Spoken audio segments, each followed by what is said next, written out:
Hey Matt, why do you have a healing video on dying? Good question. Um, Healing isn't curing. Okay, so when we first realize that and realize that you live on forever, you're just transitioning from one experience into the next. So you can heal at any point in the journey, and it just looks a little bit different for us at different points in a person's life or a person's at. So we're not playing the hand of God. Like I thought when I started, at least for me, that it was my job, my duty to to save everyone and to keep them from dying. But like no one lives on forever, so no one stays in this life forever. So it's recognizing death as part of just this natural cycle rather than fighting it. So to help you out, I created this video. Why would someone come see a healer if they're at the end of life? Okay, I've had several people like this, and I've learned a lot of things by working with some of these people, like right in the last stages of their life, and it's been pretty rewarding because I got to hear from the family how much it lightened them up, how much they were able to actually kind of just let go and move into that next phase.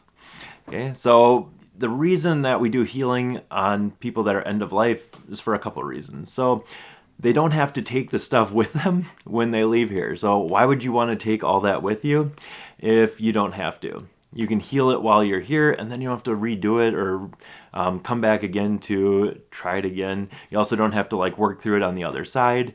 Plus, additionally, it is healing for the other people involved. If they can a lot of people when they're at the end of life, they kind of are going through some of these things in their mind. They're able to kind of let go, and it's actually healing for the people that they're connected with as well. So maybe there's some forgiveness. Hey, sorry for being a dick when you were a little kid.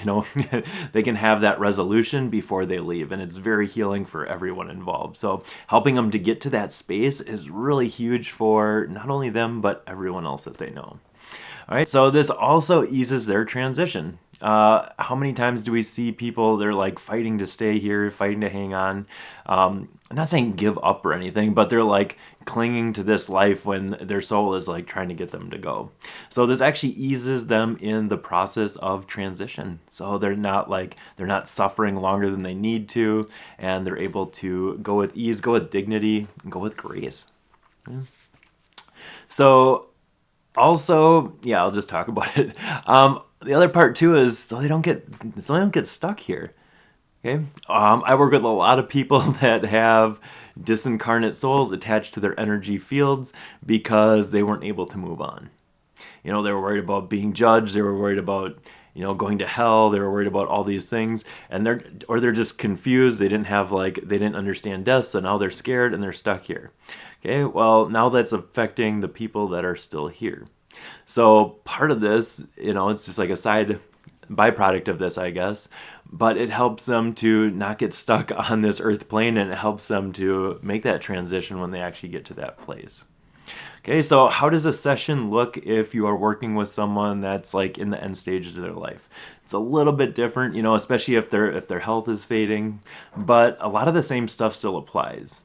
Some of the key points that I like to reinforce, though, or even yeah, I guess reinforce is a good word, is to show them that there is no judgment on the other side. So you can even take them through maybe some good questions for their higher self, to realize that there is no hell. You can take them to that afterlife space, especially if that veil is thin for them. They can bounce between that experience real easy. Some of the things that you can do to reinforce that is to have them connect with loved ones. I actually do this in most of my sessions now anyway, but have them connect with someone that meant a lot to them, maybe even a pet, an animal. This kind of anchors us in. This is can be their kind of their guide as they cross over then when it's time for them to go. Okay? And it's also very powerful, very healing for those interactions. So I actually include that in most of my sessions now, but especially in these type of sessions, it'll help them to kind of go a lot easier. Okay. Some of the other things that you can do too is to expand a beautiful place for them, and that wherever they go for a beautiful healing place or wherever you take them, you can expand that, you can kind of grow that. I do have a video for that, so make sure you can check that out, and that'll kind of guide them through the process. Okay. Some of the other things that you can do too is to get them to a place of acceptance. And a place of acceptance if they're healed, a place of acceptance if they transition on. Okay? When they have that acceptance of either outcome, then you can almost feel the energy lift, and you know what, they're just at peace. So you want to get their soul to that place of peace, of calm, of acceptance, and there's different ways to do that, but that's a really key piece there.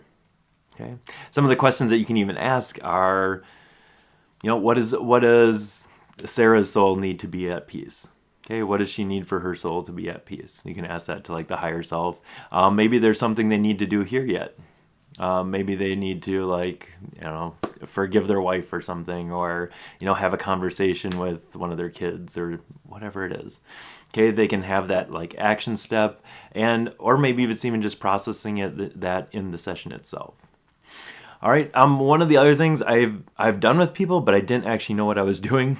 I don't know. Was what is called a soul flight.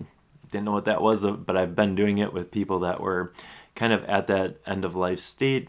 And what you do, instead of like counting them out at the end, you go through the session, kind of get them to that space, and then let their angels, guides, everyone else kind of take over, and they're in that like dreamy space, and just letting them. Okay, walk away, don't count them out, just leave them where they're at, and they can actually get a lot of healing there, a lot of resolution, a lot of ease in that transition process.